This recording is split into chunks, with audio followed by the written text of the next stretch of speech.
What's going on, guys? My name is Christopher and welcome to It's Complicated, a show where I talk about and showcase wristwatches. So if you like watches like I do, you're going to want to hit that subscribe button, click on the little bell next to that subscribe button, and you're all set. Today, I'm going to be talking in pretty great detail about the next watch I have my eyes on that's being released in June of 2020. Here we go.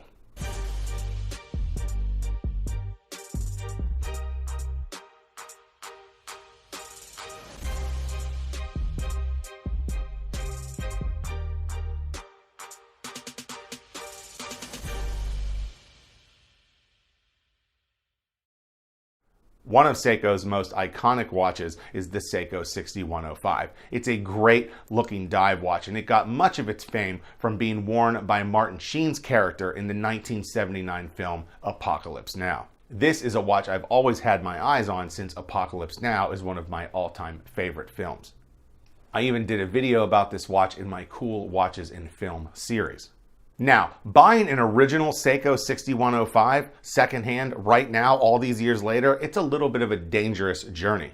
You can easily find a Seiko 6105 on eBay in various conditions. However, a lot of these watches are just sold as runs or sold as is, and they are heavily worn. I mean, look at this one. They are asking $2,000 and it's under the condition runs. And just look at that. That is pretty beat up. Now, sure, if you have to have an original 6105, you just might have to get one of these in that kind of condition. And you're going to have to take it to a watchmaker and he's going to have to really fix it, especially if you want it to keep good time.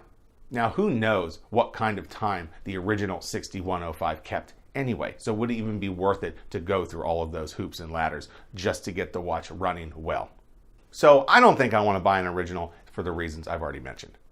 Last year, however, Seiko kind of re-released the 6105 as the SLA033. Now, I do remember looking at the SLA033 when it came out last year, but it was limited to 2,500 pieces and it had a very hefty price tag of over $4,000.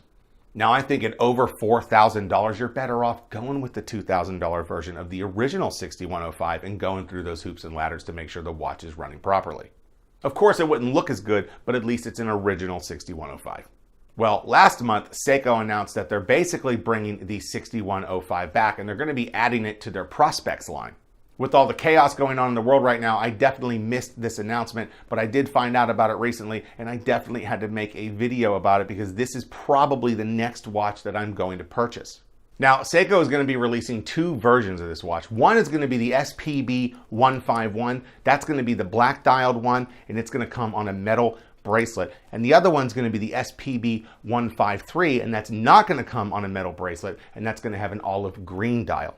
The Seiko SPB151 is going to be very, very similar to that original 6105. It's not going to be quite as beefy, though. That is due to the movement being smaller, of course. Now, the 6R35 movement's pretty rad, and it's rocking a 70-hour power reserve. Even though the SPB151 is smaller than that original 6105, I think it's rocking all of the charm of that 6105. Especially with that classic stoplight secondhand. That thing is so cool, and I gotta say, the X on the dial is not a bad looking touch either. The SPB151 is scheduled to release next month. That's June of 2020, and it's going to be $1,300 MSRP. Now, the olive-dialed SPB153 is going to release alongside of the SPB151, and it's going to be $200 cheaper at $1,100 because it's not coming on a stainless steel bracelet. Again, I think the SPB151 is a great looking watch. It's likely to be my next timepiece. I just love the style of that watch. I love that original 6105. And of course, Apocalypse Now, as I mentioned, is one of my favorite films. Don't get me wrong, I still love my SKX007 with the custom sapphire crystal in it, but man, that thing has been continuously running wild and is now almost a full 8 minutes behind the 16234 in just about 2 weeks' time.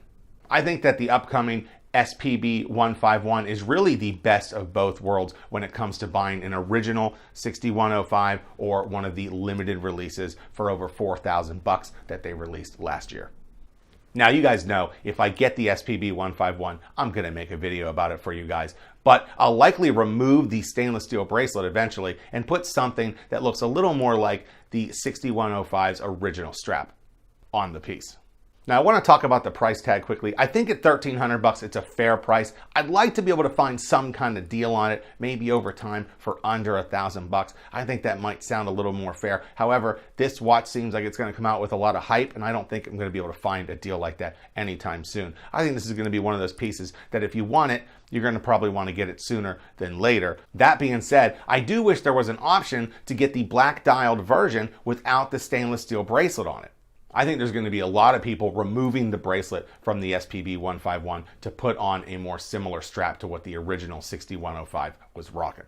But I am looking forward to the release of the SPB151. Again, it has all the charm of the 6105. It's got a great movement in it, 70-hour power reserve. That's pretty awesome.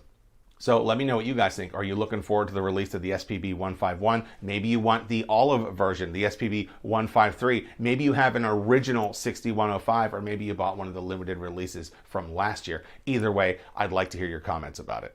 And that wraps up another episode of It's Complicated. Don't forget to subscribe to the show, like this video, share it with all your friends, and I'll see you next time on another episode of It's Complicated.